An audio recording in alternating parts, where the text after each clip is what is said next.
আসসালামু আলাইকুম সবাইকে। আমি নার্গিস আক্তার। আমি 10ম ব্যাচের মানিকগঞ্জ আইটি একাডেমির একজন স্টুডেন্ট। তো আমার গল্প বলতে আমি কি বলবো বুঝতে পারতেছি না। আমি ভর্তি হয়েছিলাম 2023-এ, কিন্তু আমি এই বিষয়টা নিয়ে, এই ফ্রিল্যান্সিংটা নিয়ে প্রায় আরো 2 বছর আগে থেকে অনেক গুগল করতাম যে কিভাবে মেয়েরা ঘরে বসে ইনকাম করতে পারে। তো অনেক জায়গায় আমি এরকম কোর্স করতে যাইও কয়েক হাজার টাকাও লস খাইছি। বাট লাস্টে 2023-এ যখন সুজন ভাইয়ের এখানে আসি, সুজন ভাই আমাকে তখন বললো যে আচ্ছা ঠিক আছে আপু, আপনি এখানে ভর্তি হন, দেখি আপনি কতটুকু কি করতে পারেন। তো আমি প্রথম থেকেই খুব সিরিয়াস ছিলাম। সুজন ভাই বলতে পারবে যে আমি কতটা সিরিয়াস ছিলাম ক্লাসে। প্রত্যেকটা ক্লাস এত মনোযোগ সহকারে আমি করতাম।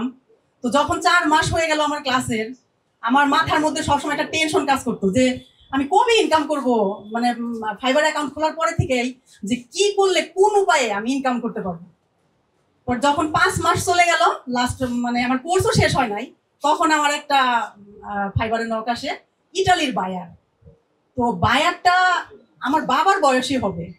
তো বায়ারটা এত ফ্রেন্ডলি, আমার ফ্যামিলির পুরো বিস্তারিত সে শুনে।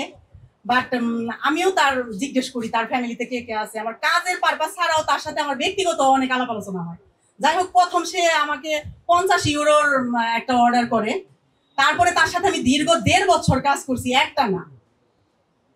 এর মাঝেও অনেকগুলা কাজ আমার এখন প্রায় 150-র কাছাকাছি আমার ক্লায়েন্টের সাথে কনভারসেশন বা কাজও আছে এর মধ্যে অনেক।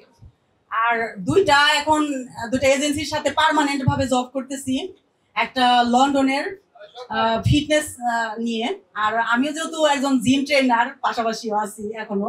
তো আমি ফিটনেস নিয়েও কাজ করতেছি, আমার খুব ভালো লাগতেছে এই বিষয়টা। হেলথ অ্যান্ড ওয়েলনেস নিয়ে একটা ওয়েবসাইটে কাজ করতেছি কন্টিনিউ, এটা পার্মানেন্ট জব।